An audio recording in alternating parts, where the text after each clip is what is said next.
إدارة المؤسسة التشريعية الأوروبية، وهذا إلى حين انتهاء تحقيقات السلطات البلجيكية في قضية الفساد المتصلة بالنظام المغربي. التصويت على القرار بشأن متابعة إجراءات تعزيز نزاهة المؤسسات الأوروبية كان بأغلبية الأصوات. هذا القرار يعد تطور مهم وبالغ الأهمية في مسار ما يعرف بفضيحة ماروغيت، وهي فضيحة الرشاوى التي تورط فيها النظام المغربي مع نواب البرلمان الأوروبي.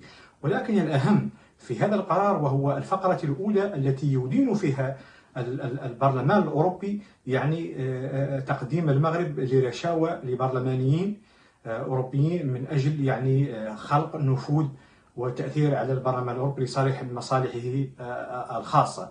قرار البرلمان الأوروبي يؤكد من جديد تورط نظام المخزن في قضية الرشاوى، ويبعث برسالة مفادها اتخاذ موقف مباشر وصريح اتجاه المغرب.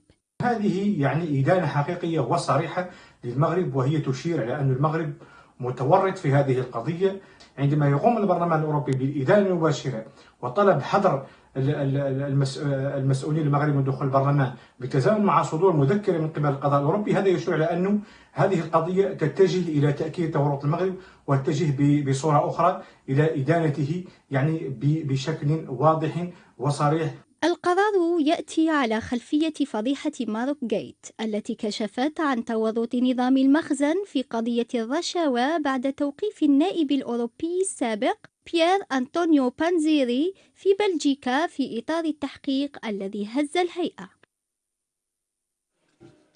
إذا مشاهدينا، كان هذا التقرير بشأن تصويت البرلمان الأوروبي الخميس بالأغلبية على قرار لمنع ممثلي المغرب من الدخول إلى الاتحاد أو إلى مبنى البرلمان الأوروبي.